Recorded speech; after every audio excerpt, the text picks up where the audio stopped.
Caros irmãos e irmãs em Cristo Jesus, já chegamos ao terceiro domingo do Advento. Nós ouvimos no Santo Evangelho este louvor que o Senhor faz àquele que é mais do que profeta, João Batista, aquele que foi preparado por Deus para anunciar a vinda do Messias. Nós ouvimos este Evangelho muitas vezes e não nos damos conta do que aconteceu aqui de fato. João está preso, nos diz São Mateus, e envia seus discípulos, não porque João tivesse dúvida de que Jesus é o Cristo, o Messias esperado, mas para que seus discípulos, porque também um grupo de homens e mulheres passou a seguir João, para que seus discípulos encontrassem aquele a quem João anunciava. E então eles perguntam: és tu aquele que há de vir ou devemos ainda esperar outro? É outro o Messias ou és tu mesmo? E Jesus vai responder com os seus atos, com aquilo que tem feito, aquilo que já foi predito pelo profeta Isaías. Os coxos são curados, os surdos ouvem, os paralíticos andam, os pobres são evangelizados, os mortos ressuscitados. Estes são os sinais do Messias. Ninguém mais que o Messias podia fazer estes sinais. Sinais claros de sua divindade, que não foi aceita e não foi reconhecida pelos homens de seu tempo. E ainda hoje há aqueles que não reconhecem. No entanto, estes homens e mulheres, discípulos de João, acabam por preparar-se para encontrar-se com o Messias. Certamente passaram a segui-lo.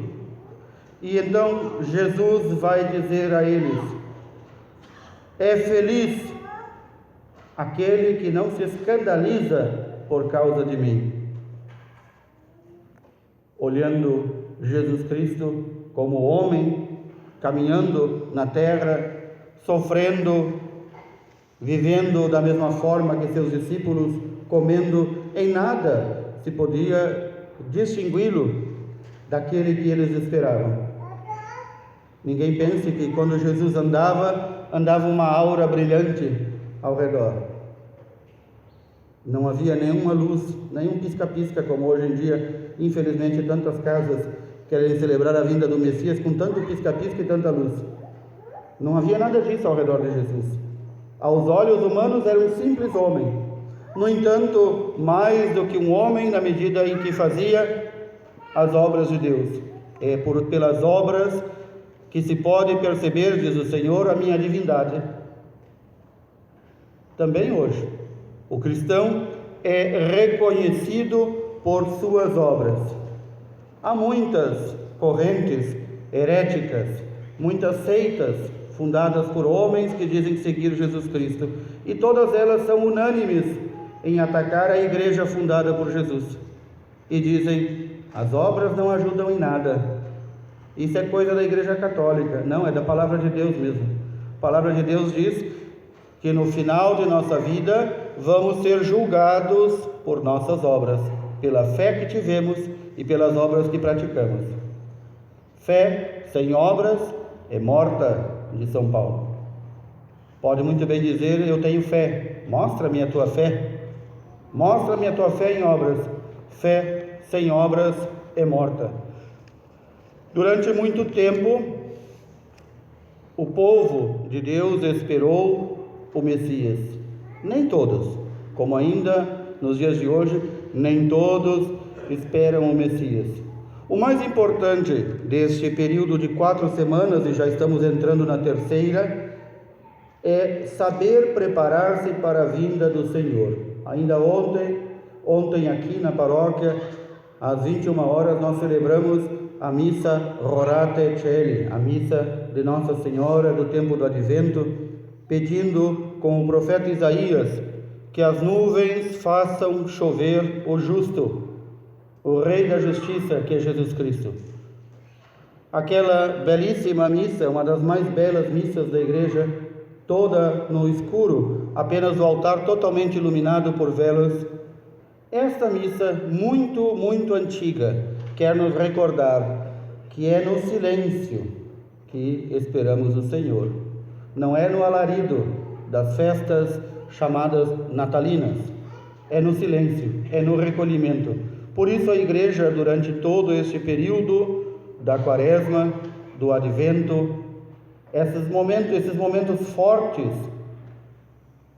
prepara o povo já com a sua pedagogia, com as cores devidas.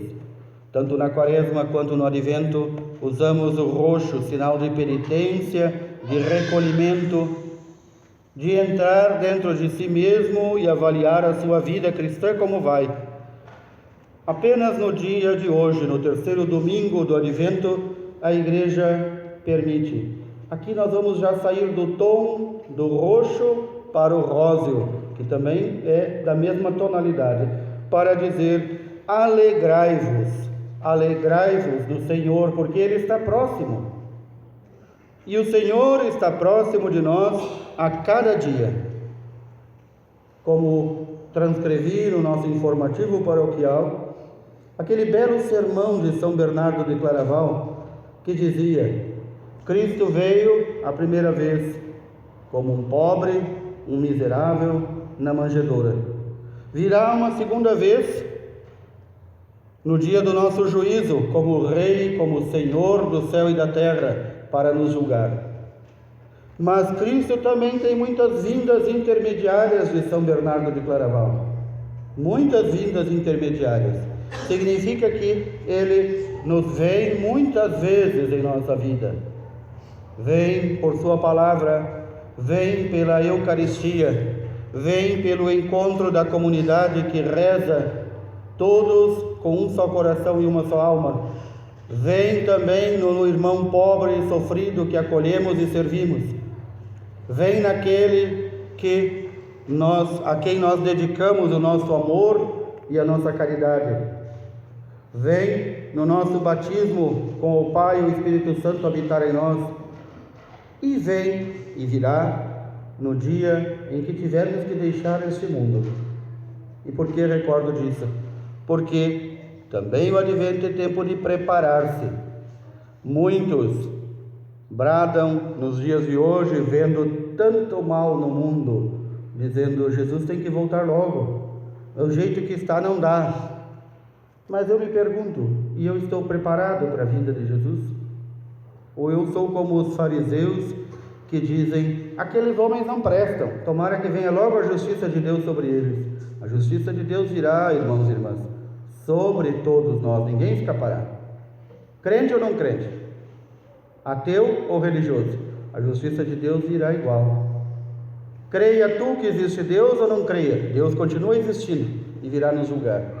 Então nós temos que aproveitar este Advento para nos prepararmos, não mais prepararmos o nosso coração para a vinda do menino Jesus. Esta é a linguagem que usamos para as crianças. É elas que devem preparar-se para a vinda do menino Jesus, não do Papai Noel.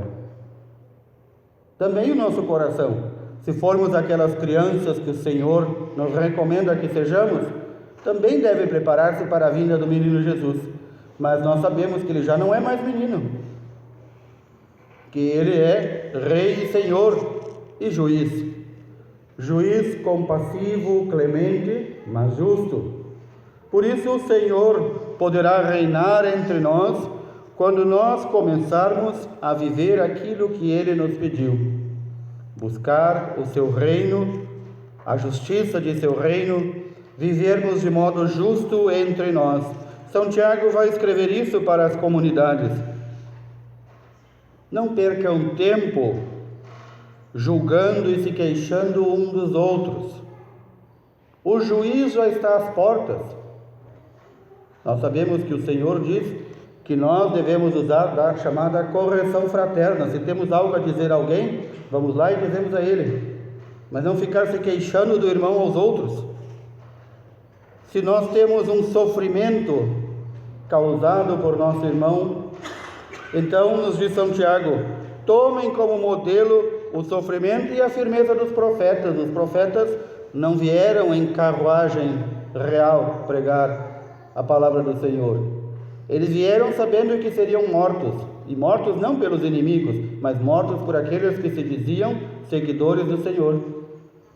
Também os apóstolos, o exemplo dos apóstolos e o exemplo de tantos santos e santas da Igreja do Senhor, que sabiam de antemão o que lhes aconteceria.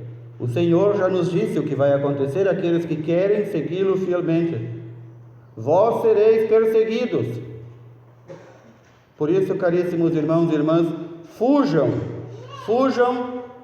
a toda velocidade de qualquer pregação, mesmo em nossas igrejas, quando apresentam um Cristo que te dá a vitória, um Cristo que te dá bens e serviços, um Cristo que, desfigurado, apresenta a vida boa, a vida farta, a alegria, muitas vezes uma alegria com uma cara de retardado mental, para dizer que está alegre. A alegria que o Senhor promete é profunda, é a alegria de sabermos livres.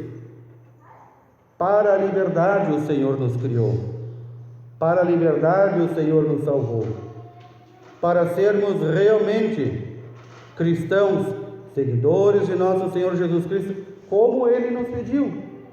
Não prometeu-nos nenhuma alegria nesta vida, prometeu sim, na próxima vida, alegria plena, aqueles que me seguirem. E prometeu-nos sim, perseguição, morte, aqueles que quiserem ser fiéis ao Senhor. Repito, desconfiem de qualquer pregação que apresentem um Jesus, talvez de propaganda de pasta de dentes. É o que tenho infelizmente visto nas autoproclamadas televisões católicas, que de católicas não tem nada. São apenas o protestantismo disfarçado, nada mais, nada menos. Parece que para ser seguidor de Jesus Cristo, eu tenho que andar como um retardado mental, rindo e pulando. Não é isso que o Senhor nos pediu. Não é isso que nos prometeu. O Senhor nos prometeu, aqueles que lhe forem fiéis receberão o prêmio. Para isso, devemos manter firme a chama da fé.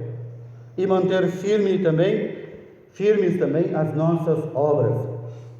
Diante de Deus e diante dos homens. Não adianta fazer as obras só diante de Deus, nem fazer as obras só diante dos homens. São dois caminhos simples, os quais os convido a juntos fazermos durante essa preparação ao Natal. Prepararmos-nos bem. Hoje as crianças trouxeram aqui para o presépio que vai sendo montado aos poucos, o boi e a mula, ou o burro. São Francisco de Assis, quando idealizou o presépio, foi ele quem criou o presépio, ele recordou-se do profeta Isaías que dizia: até o burro e o boi conhecem o seu dono, mas o meu povo já não me conhece mais. Esse burro e esse boi somos nós, se nós reconhecemos o Senhor e o seguimos. Não sejamos tantas outras coisas acessórias no presépio. Sejamos, se nós formos ali, o burro e o boi do presépio, já seremos grande coisa, porque o burro e o boi, diz o profeta Isaías, reconhecem o seu dono, mas o meu povo já não reconhece o seu Deus. Sejamos então, muitas vezes, façamos o papel do burro e do boi, para reconhecermos o Senhor, estarmos próximos dele, bem próximos. Que o Senhor nos ajude, que o Senhor fortaleça a nossa fé e nos ajude na santa preparação ao seu Natal. Louvado seja nosso Senhor Jesus Cristo.